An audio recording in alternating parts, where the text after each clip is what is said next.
But I think everyone in this band and people who have been and gone, so to speak, have passed through Fleetwood Mac. Mick Fleetwood turned 78 this year. For decades, he kept the darkest secrets of Fleetwood Mac locked away. But now he's finally talking. The affairs that destroyed friendships. The cocaine that cost him $60 million. The betrayal that made Stevie Nicks ban someone from the studio. In March 2025, something happened that shocked everyone. Mick and Lindsey Buckingham were back in the studio together. What they discussed wasn't just music. It was the truth about what really tore the band apart and why Stevie might never forgive him. Mick Fleetwood was born on June 24, 1947 in Redruth, Cornwall. His father was a Royal Air Force wing commander, which meant Mick was raised in a world shaped by constant movement and military discipline. Even though he was born in peaceful England, his early years were anything but quiet. Just 2 years after World War II, Britain was still recovering, and Mick's family was always being transferred. By the time Mick was 4, the family had moved to Egypt. For the next 6 years, they lived through events like the Egyptian Revolution in 1952 and the Suez Crisis in 1956. Mick lived the culture every day. He picked up the sounds, the rhythm, and the atmosphere of a land completely different from England. These years gave him an unconscious connection to non-Western music, especially percussion. Long before he became a drummer, he had already internalized the complex beats and layered sounds of Egyptian street music. That influence would quietly resurface years later in the way he played. After Egypt, his family relocated again, this time to Norway. Mick was around 10 years old. His father had been assigned there through NATO. Mick enrolled in local schools and learned to speak fluent Norwegian.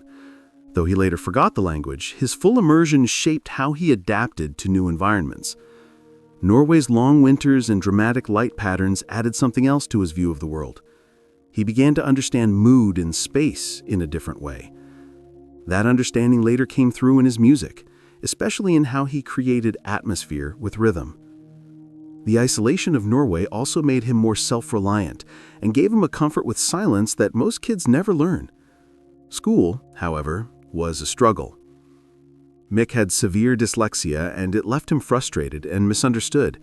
He failed tests even though he was clearly bright and creative. Teachers were often confused. He knew the answers, but couldn't memorize anything in the traditional way. He once broke down crying under a tree, asking God to get him out of that place. At 13, his parents gave him a drum kit, a small set made by Gigster. That gift changed everything. He taught himself to play in the attic, practicing to Everly Brothers and Cliff Richard records.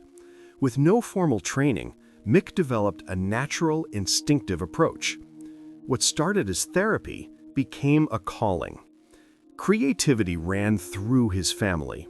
His father wrote poetry and played drums for fun. His sister Susan became an actress, and his other sister Sally explored sculpture. Mick was part of that same creative stream. When he was 12, he built a fake nightclub in a barn behind their house in Gloucester. He called it Club Keller. He set up lights, made a stage, and imagined it full of people. Years later, he opened a real venue in Maui called Fleetwood's on Front Street. And he traced the idea directly back to that barn. That childhood fantasy wasn't just pretend, it was a vision. He already understood that music was about creating a world people could step into. At 15, Mick dropped out of school. He was failing and miserable. His family surprisingly supported the decision. They believed in him, especially after seeing how he'd connected with music. They bought him a better drum kit, and he moved to London to chase the dream. He didn't have a car, but he bought a second-hand taxi. It became his band van. People started hiring him not just because he could play, but because he showed up with real drums and could transport them himself. That made him valuable. He slept on the floor of his sister Sally's place in Notting Hill and started inserting himself into the local scene. Things started moving fast. Within a year of arriving in London, a musician named Peter Bardens, who lived just a few doors away, offered him a gig. Bardens needed a drummer for his band, The Cheney. It was 1963, and Mick was only 16. Almost immediately, they were opening for acts like the Rolling Stones and the Yardbirds. They even appeared in a short film in 1965 called Mods and Rockers, where a young-haired Mick can be seen drumming. He had officially entered the world of rock and roll, and he hadn't even turned 18 yet. After that, he joined the Bow Street Runners in 1966. The band had already won a major contest 2 years earlier on a TV show called Ready, Steady, Win, a competition designed to discover the next Beatles.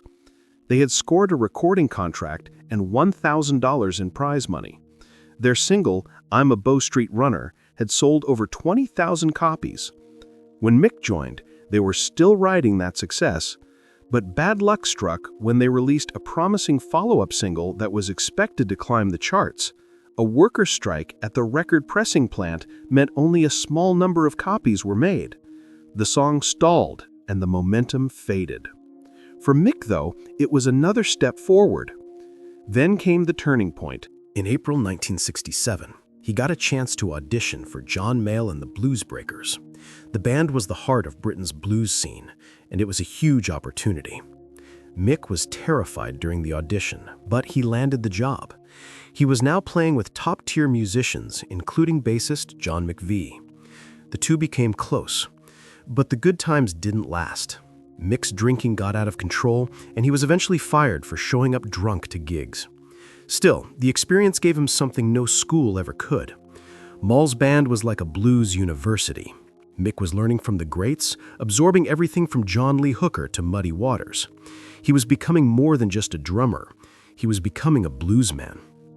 That firing ended up being the start of something much bigger. In April 1967, something small and unexpected changed music history forever. John Mayall gifted Peter Green a bit of free studio time. Green used it to record 5 songs with Mick Fleetwood and John McVie. The 5th track was a simple instrumental. He named it Fleetwood Mac, almost as an afterthought. But that small track planted the seed for one of the biggest bands in the world. Green then formed a new group in July and named it Fleetwood Mac, hoping it would convince McVie to leave Mayall and join. At first, McVie said no. He wanted the stability of a steady paycheck. So Green brought in Bob Brunning as a temporary bassist. Just a few weeks later, McVie changed his mind and joined for good. The band made their first appearance on August 13, 1967 at the National Jazz and Blues Festival under the name Peter Green's Fleetwood Mac featuring Jeremy Spencer. Their first album came out in February 1968 and did something few ever expected.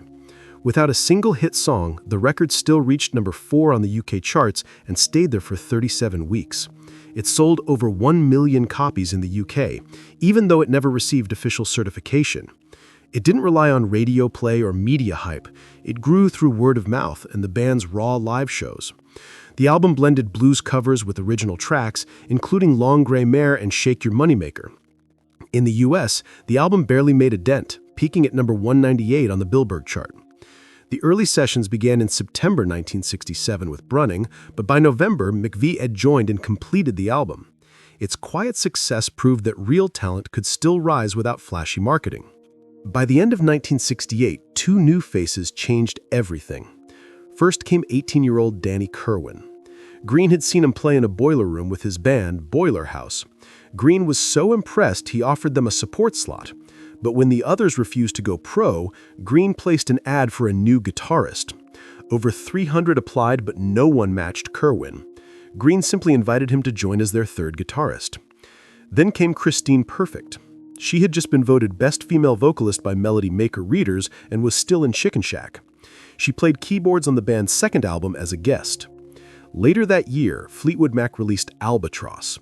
With Green and Kirwan trading lead guitar, the song became their first #1 hit across Europe. Green later said that without Danny, the song would never have worked. In August 1968, they released their 2nd album, Mr. Wonderful. It was recorded live in studio using real amplifiers and a PA system, which gave it a raw live feel. Christine Perfect also contributed keyboards even though she wasn't a full member yet. The album marked a shift from strict blues, including songs like Stop Messing Around. Surprisingly, the Beatles took notice and even considered signing Fleetwood Mac to their Apple label. But their manager, Clifford Davis, turned down the offer. Instead, the band signed with Warner Brothers through Reprise Records, where they've stayed ever since. This was also when their label troubles began. They left Blue Horizon and briefly joined Immediate Records, which had financial problems. It forced them to search again for a stable record deal. September 1969 brought another big change. The album Then Play On signaled their shift into psychedelic rock.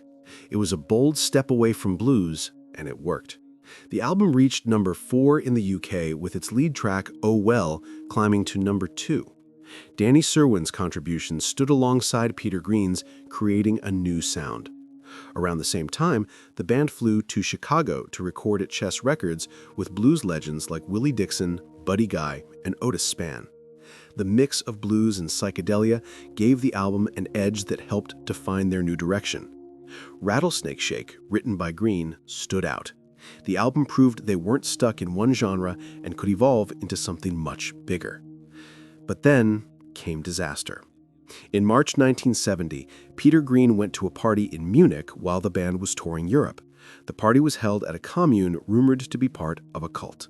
Green took LSD there, much stronger than anything he had before. Some think his drink was spiked. He came back changed. According to their manager, Green started talking about money like it was evil. He even wanted to give away all of the band's earnings. Within 2 months, he left the band entirely. He was later diagnosed with schizophrenia and went through electroconvulsive therapy. His departure was a painful loss right when the band was finally finding success. In August 1970, just 10 days before their U.S. tour, Christine McVie officially joined the band. She had retired from music a year earlier after leaving Chicken Shack to focus on her marriage to John McVie, but she had already played on several Fleetwood Mac albums as a session musician. On the Kiln House album, she contributed vocals, keyboards, and even drew the cover art. The album came out in September and marked a turning point. With Christine in the band, they began to move toward a more melodic, mainstream sound. Her presence helped fill the gap left by Peter Green, both musically and emotionally. She later remembered that all it took was one casual question, "Hey Chris, do you want to join?" And just like that, she was in. Then, in February 1971, Jeremy Spencer disappeared. He left his hotel in Los Angeles saying he was going to a bookstore. He never came back. The band had a show scheduled at the Whiskey A Go, but Spencer was gone.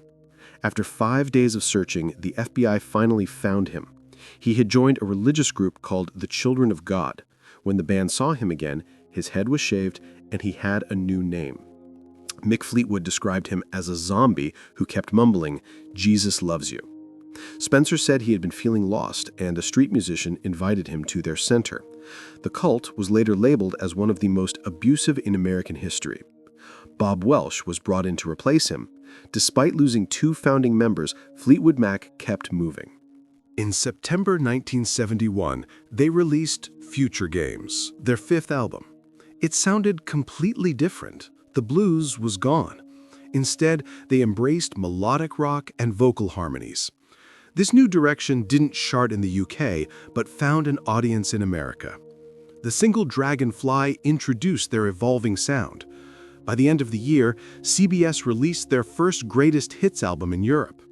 The new version of the band, now led by Welch and Christine McVie, began building the foundation for future success. In 1972, they released Bare Trees, which featured Welch's Sentimental Lady and Christine's Spare Me a Little of Your Love. Both songs became fan favorites in their live shows. Future Games was a quiet pivot, but it reshaped their path forever. The album introduced Bob Welch, who brought an R&B and jazz background that made the band sound softer and more polished. It also marked the first full album with Christine McVie as an official member. It peaked at number 91 on the US Billboard chart and eventually went gold in 2000, with over 500,000 copies sold. But that same year, Denny Kerwin hit a wall. He had been with the band since he was 18, writing and recording nonstop. By 1972, the pressure got to him. He was drinking heavily and barely eating. During a tour, he isolated himself from everyone. Then, before a show, he smashed his guitar and refused to perform. The band held a meeting back at the hotel. They let him go. It was sad and unavoidable. Bob Welch later recalled seeing Kerwin in a bar after the firing. Kerwin sarcastically wished him luck and added, "You're gonna need it." The band lost 2 weeks of shows and had to cancel parts of the tour. Kerwin's exit was the last piece of their original core to fall apart. In 1974, more drama hit. Guitarist Bob Weston was fired after having an affair with Mick Fleetwood's wife, Ginny Boyd. She was already struggling with addiction and trying to raise kids. While Fleetwood was often absent in using cocaine, the betrayal crushed him. The band released Heroes Are Hard to Find in September. It hit number 34 on the Billboard chart, their best yet. But the tour fell apart. Many venues were barely half full. Tensions boiled over in Las Vegas when Welch yelled at John McVie on stage over a mistake. Welch quit as soon as the tour ended. The band was close to collapse. When Fleetwood Mac released their self-titled album in 1975, no one could have predicted how far it would go. It took 58 weeks to finally hit number 1 on the Billboard 200. That's more than a year of climbing, step by painful step. But when it reached the top on September 4th, 1976, it became one of the most iconic turning points in rock history. It sold over 9 million copies in the US alone and 7.48 million worldwide. Strangely, the UK ignored the album for more than a year. It didn't even chart until November 1976 and never rose higher than number 23.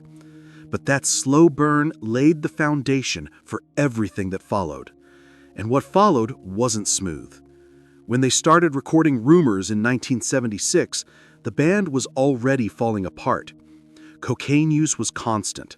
Mick Fleetwood had just found out his wife was having an affair with one of his close friends.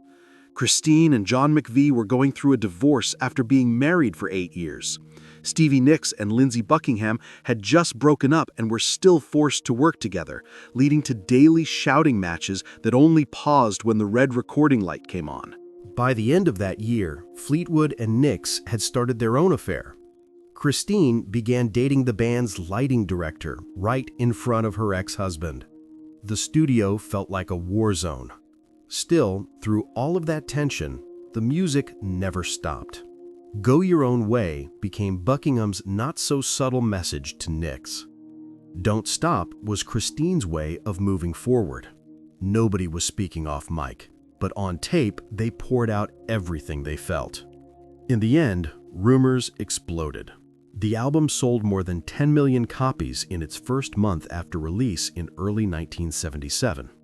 Eventually, that number climbed to over 40 million worldwide. It dominated the Billboard 200 for 31 non-consecutive weeks. 4 songs landed in the top 10, including Dreams, which hit number 1. The Chain was the only song ever credited to all 5 members. In 1978, Rumors won the Grammy for Album of the Year. Then came Tusk. It was wild, experimental, and expensive. The album cost $1.4 million to make in 1979, which would be over $6 million today. They even built a studio just to record it. Fleetwood defended the spending, saying it was their own money and a privilege to create what they wanted. The title track featured his tribal drumming, while Buckingham used a Kleenex box as a snare drum on one song. At one point, he even sang while doing push-ups with microphones taped to the studio floor. Engineer Ken Kiat described him as a maniac, once cutting off all his hair with nail scissors in a fit of stress. Tusk pushed boundaries but never matched Rumors in sales or impact. It was a risk that left the band tired and divided. By 1982, Fleetwood Mac needed a win. Mirage gave them that. Released on July 2nd, it returned them to softer rock sounds and shot straight to number 1. Hold Me stayed at number 4 for 7 weeks. Gypsy hit number 12. Love and Store reached number 22. But the cracks were deeper than ever. Their Mirage tour was much shorter than previous ones, only 29 cities compared to over 100 for the Tusk tour. Lindsey Buckingham was already pulling away. When the tour ended, he was done. He felt disconnected from the band's values and would not return until 1997. His exit marked the beginning of more departures, more chaos, and serious financial trouble. Mick Fleetwood's worst mistake came soon after. In the early 1980s, he bought a 1,000-acre farm in Australia for $3 million. It came with 8 houses and a fishing lake, but he only lived there for 3 weeks before realizing he couldn't handle the lifestyle. He had taken a $2 million advance to buy it, and then had to borrow another $2 million after the money ran out. When he tried to sell it, the value had already dropped. The mortgage debt was higher than the sale price. That one bad decision mixed with declining band income led him to file for bankruptcy in 1984. He even had to give up his green card. The man who once made cartloads of money from rumors had lost nearly everything. In 1987, the band put together another hit with Tango in the Night. It featured massive songs like Little Lies, but right before the tour, Lindsey Buckingham shocked everyone. On August 7th, at a meeting in Christine McVie's house, he announced he was quitting. He said he felt unappreciated. The meeting turned into a fight. Stevie Nicks and Buckingham got into a physical confrontation. The next day, he was gone. The band had already signed contracts and couldn't back out, so they brought in Billy Burnett and Rick Vito to replace him. On April 10, 1990, Fleetwood Mac released Behind the Mask. Buckingham was no longer a member, though he played acoustic guitar on the title track. The new 6-piece lineup had 4 singer-songwriters, but the album barely made an impact in the US. In the UK, it debuted at #1 and went platinum. It also included one of the first uses of CD+G encoding, letting lyrics and graphics appear on TV screens during playback. After the tour, both Stevie Nicks and Rick Vito left. That same year, the band was inducted into the Rock and Roll Hall of Fame. The inducted members included both the original late 60s lineup and the Rumors era members. But Bob Welch, who had held the band together in the early 70s, was left out. Things got even worse in 1995. The album Time introduced Becca Bramlett and Dave Mason.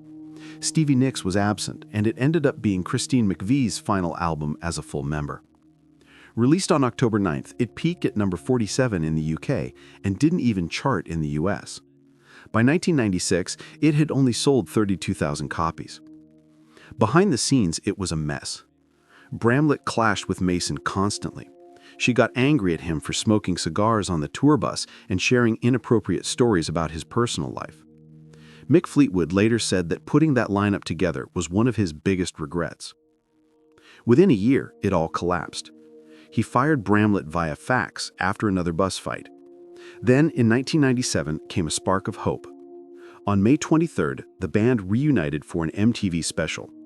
They recorded The Dance live at Warner Brothers Studios in Burbank. It was the classic Rumors lineup once again. The album debuted at #1 on the Billboard 200 with nearly 200,000 copies sold in its first week. Within 2 months, it had sold over 1 million. It became one of the top 5 best-selling live albums in US history. But it was also the end of something. Christine McVie left the band the next year. The DVD version of The Dance went on to sell over 135,000 copies in Australia alone and was certified 9 times platinum. It was a powerful goodbye to a band that had survived everything, from slow beginnings and painful breakups to drug spirals and financial collapse. In April 2003, Fleetwood Mac released Say You Will, their 17th and final studio album. It came 5 years after Christine McVie had left the band. Although she wasn't a full member anymore, she still appeared on a few tracks. The album became a surprise success, debuting at #3 on the Billboard 200 with 218,000 copies sold in the first week. It was the band's first top 3 album since Mirage in 1982.